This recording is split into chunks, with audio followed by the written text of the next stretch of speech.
This pro-liberty podcast is brought to you by the Health Ranger Store. Visit healthrangerstore.com/MAGA.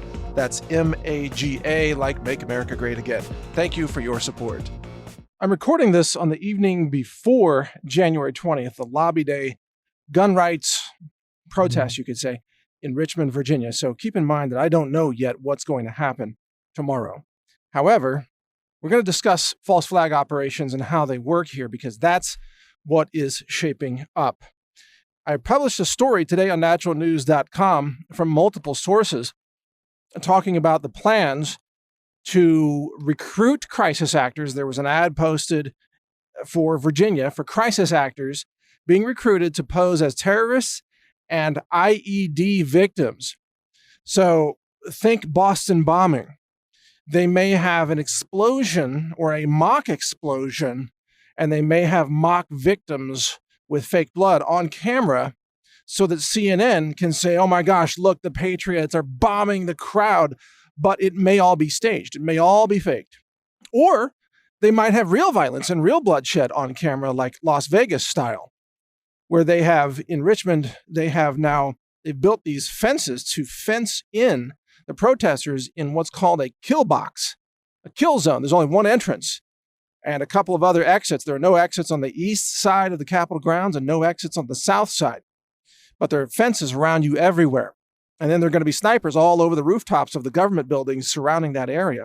So this could be a kill zone. And what we saw in Portland, Oregon, is how the Portland police would search all of the Proud Boys protesters for weapons to make sure they didn't have any, but they would let Antifa carry all kinds of weapons, blunt force weapons and batons and sticks and concrete, balls and things like that. And then the police would corral these two groups together to force them into a conflict. And that was on orders of the mayor of Portland, by the way, who is a treasonous, anti-Trump traitor who should be prosecuted for treason. But that's another podcast.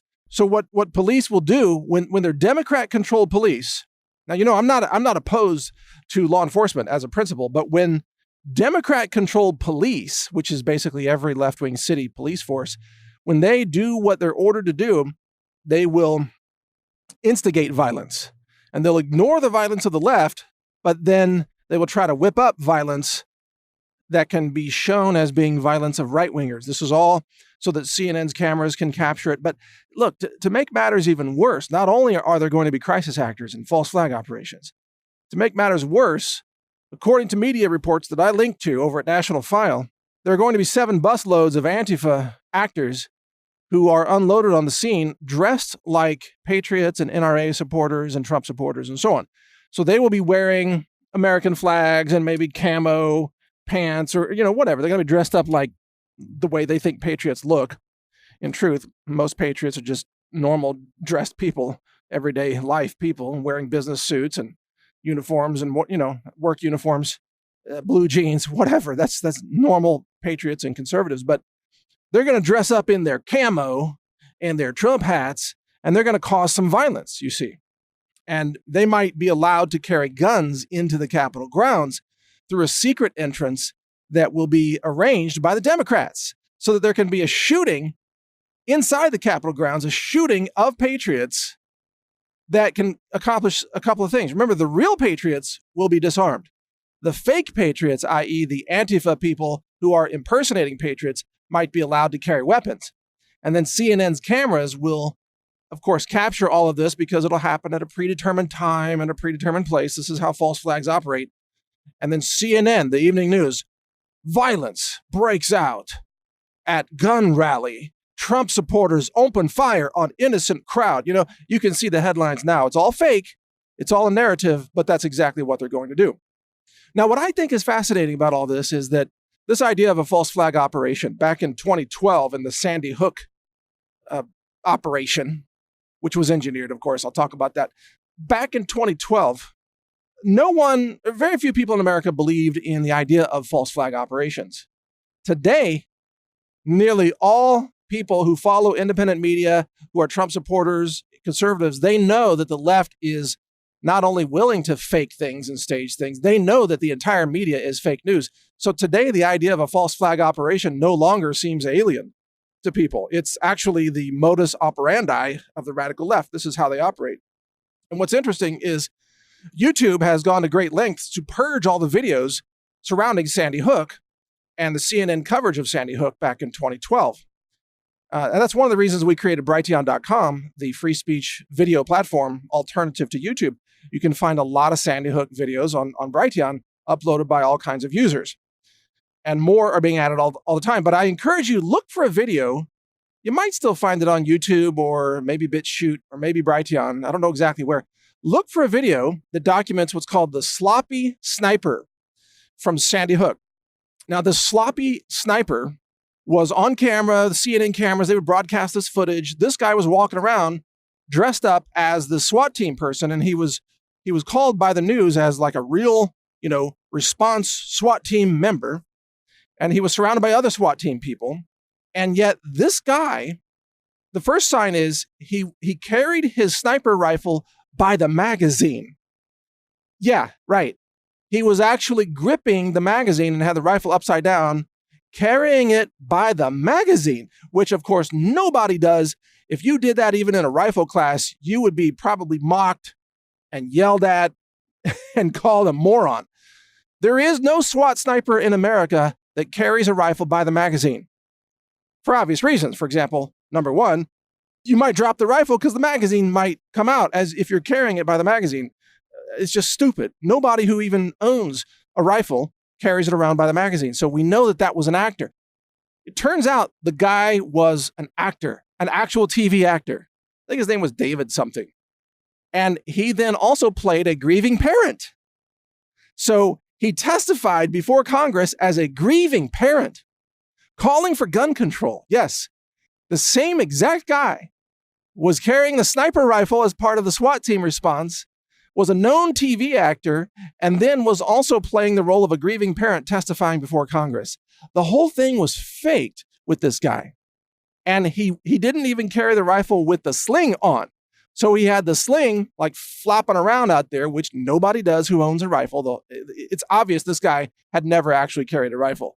They dressed him up in a costume, a SWAT team costume, and they handed him a rifle and said, "Here, walk around while we, CNN, get you on camera. We're gonna stage this." That's what CNN did. And he wasn't the only one that was staged. He's not the only fake element of that. Now, what characterizes Sandy Hook is real violence punctuated by crisis actors on TV. So did they really kill children at Sandy Hook? You bet they did. They killed lots of children because they are willing to do that. That's how evil these people are. If they can get gun control passed, they will kill any number of children. So they had some real grieving parents, and then they had the fake grieving parents and this sloppy sniper who was exposed as both a parent and a fake sniper and a TV actor. So that's just an example of some of the fakery that goes on out there and how they will stage these events. And I think that it has now evolved, their fakery, their engineering of false flag events. I think it's evolved to the point now where they don't even care if they get caught. They don't even care because their audience, the CNN audience, the MSNBC audience, the NPR audience will never visit independent media, and they will never see the proof that the false flag was busted, that the people trying to carry it out were caught on camera being actors, and that ads were run for crisis actors, that the blood perhaps was fake, let's say, in this thought experiment. I mean, I don't know what's exactly going to happen, but these are some possibilities of what they might do. They might fake it, or it might be a real explosion. There might be real dead bodies. There might be real dead bodies that they bring in a van and dump them there, like people who were killed, the night before. Who knows? Who knows what they're willing to do? Remember, the FBI is going to run this. The FBI is a terrorist organization in America. That's what they run, is terror plots all across the country. They're famous for it. Almost all acts of terrorism in America have been carried out by the FBI. Just so you know. Including the 1993 bombing or attempted bombing of the World Trade Center, all run by the FBI with a patsy that they recruited to rent a van. It's so lame. These people are morons. And then in 2001, they had a successful bombing of the World Trade Center. And then they had demolition charges planted in the pillars, the support beams of World Trade Center 7 building, and then they set those off to bring the building down magically in its own footprint, pure demolition style. It just goes on and on. They've been running these false flags for generations in America. The assassination of John F. Kennedy. I mean, in a sense, it's not a false flag, but the explanation was false. It wasn't a lone gunman, okay? It was the deep state. They killed him. They had a patsy that they had recruited. And then, of course, they killed the patsy. Oh, wow. We've never seen that before. Over and over and over again. So there's going to be a patsy. There's going to be real violence with fake narratives. This is what they do. And I would not be surprised. Again, I'm recording this the night before Monday, January 20th, but I would not be surprised to see something just like this happen tomorrow in Richmond, Virginia. Now, I pray that none of that happens. Actually, what I pray for is the complete dismantling and defeat of the deep state, the Democrats, the leftists, the anti-American traitors, the criminals in Washington, D.C. Tear it all down. Throw them all in jail. There should be thousands of people indicted, arrested, thrown in prison, and put on trial for treason. And if found guilty by a court of law, they should be subjected to the punishment that court dishes out, which could include all kinds of things. Let the courts decide. But these people are evil. They are anti-American traitors. They are criminals. And they run CNN, and they run the Democrats, and they run Richmond, Virginia, and they run the police force in that town, and they run the FBI. They run the deep state. They run the CIA. They run elements of the DOJ. Now, there is, in truth, a civil war inside the government. There are, for example, good elements inside the FBI that are trying to go to war with the bad elements. And I do recognize that. There are good elements inside the DOJ that are at war with the bad elements. There's a civil war in the State Department. Trump is trying to get all the traitors out of there little by little, piece by piece over time, and put pro-America people in power throughout the government. But it is a massive bureaucracy, and there is treason at every turn. So it is almost an impossible task to carry out. And sadly, it seems like the more evil people are, the more anti-America they are, the more destructive they are, the higher they rise in terms of power. How do you think Christopher Wray got to be the head of the FBI? Because he's the most treasonous traitor. He's the most corrupt criminal that they could find. So they put him in power at the top of the FBI. And you may say, well, why did Trump put him in there? Well, that's another podcast. But part of the problem is that there is nobody remaining in the bureaucracy, almost, who can be trusted in any position.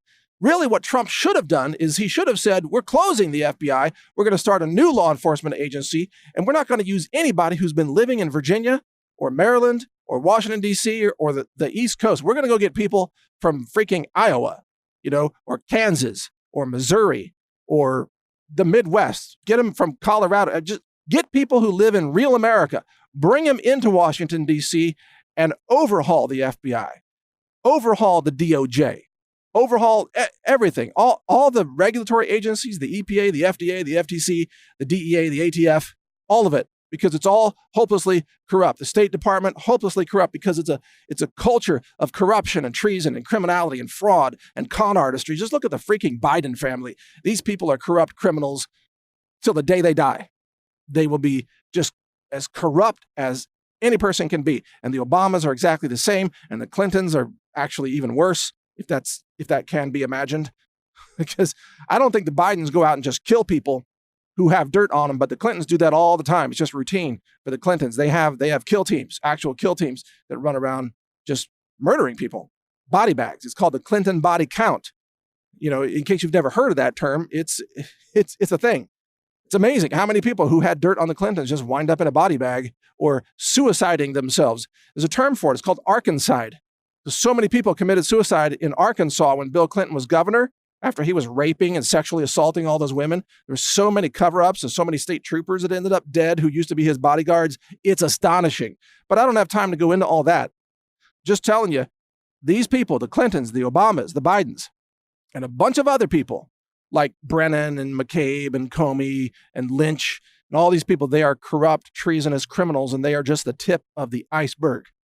There are thousands of people who need to be taken down, indicted, prosecuted in a court of law, and removed from power. And those people include Governor Northam of Virginia, who's not only just a treasonous criminal, who already, in my view, deserves to metaphorically hang for trying to take away the Second Amendment rights of all Virginians. I mean, that is something that the founding fathers, many of whom were from Virginia, they would have said, yeah, this guy should metaphorically hang. Actually, back in the day of the founding fathers, it wouldn't have been a metaphor.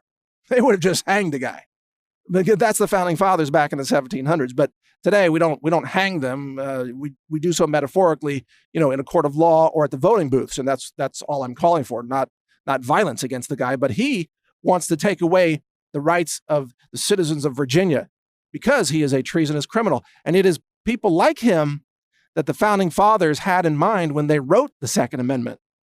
Think about it. The founding fathers back in the 1700s, they said, well, and by the way, the Second Amendment was authored through the time period from, I think, about 1776 through 1791, those years, as the Bill of Rights was coming into existence. That's when the Second Amendment was really fleshed out. And the founding fathers during that time, they were saying to themselves, well, what if this country, long term, it starts to become more like England, the tyranny of the king, and we get a bunch of politicians who are tyrants and they're out of control and they try to disarm the people and then take over everything and deny people the right to speak and so on. And they said, well, we need a Second Amendment in there. The Second Amendment is, in case the tyranny gets so out of control, the people can shoot the tyrants.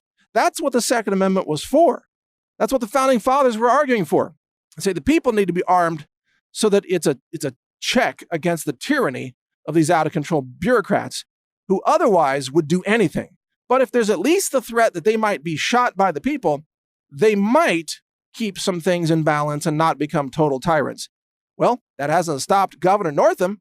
He's murdering babies in Virginia, even after they're born. He's a child killer. He's a blackface wearing treasonous child murderer who wants to take away your guns. That's exactly the kind of scenario that the founding fathers had in mind when they thought, you know what, the people need to be able to rise up and stop tyranny and defend their rights, their freedoms, their nation, their state against these tyrants. That's why the Second Amendment exists. And that's why Governor Northam must be defeated and removed from power legally and peacefully. And that's what I'm calling for. In fact, all the Democrats across the whole country need to be defeated and removed from power legally and peacefully. So join me in that effort. I pray for the safety of everyone involved in the protests at Richmond. I hope it's peaceful. I hope it goes well. But I fear that a false flag operation is in the works. Hope I'm wrong about it. But thank you for listening. God bless America. I know you have a lot of choices of where to get your superfoods and supplements, personal care products, and so on. To find all these solutions and more, just go to healthrangerstore.com/MAGA, M-A-G-A. healthrangerstore.com/MAGA, as in Make America Great Again. You'll find hundreds of solutions there that can enhance and help protect your health. Again, that's healthrangerstore.com/MAGA. At the Health Ranger Store, we are a pro-liberty, pro-life, pro-freedom, pro-America manufacturer and direct distributor. We sell direct to customers, offering extraordinary values on these products. Lab tested and verified. We test all of our products for bacteria, E. coli, salmonella, yeast and mold, heavy metals, lead, cadmium, arsenic, mercury, much more. Also glyphosate, an herbicide, and other pesticides and herbicides are being added to our testing procedure to make sure that we bring you safe, verified, clean supplements that you just don't get anywhere else. I mean, Amazon.com is a joke compared to us. The Wall Street Journal even did a story exposing the thousands of contaminated, illegal, banned, toxic supplements and products that Amazon sells. We wouldn't sell that because we have ethics, we have morality, we're honest, we have integrity as a manufacturer and a provider of these products. Check us out, healthrangerstore.com. Over 700 different products are available right now. High-end supplements, superfoods, personal care products, even fragrance-free products that are eco-friendly for your home, such as laundry detergent, body soap, dishwasher detergent, and many other products. You'll find just an incredible assortment at healthrangerstore.com. And most importantly, your purchases there help support our ongoing efforts to spread the message of liberty and freedom, and pro-life, respecting life in all its forms, and having a nation and a world that operates with ethics and morality, so that we might have a sustainable human civilization, not one that's collapsing in destitution and suffering, which is what the radical left and the communists want to bring about. So support us, and we support humanity. HealthRangerStore.com. I thank you for your support. Thank you for watching. If you want to support our mission, visit us at HealthRangerStore.com for the world's largest selection of lab-verified superfood and nutritional products for healthy living. It's at HealthRangerStore.com.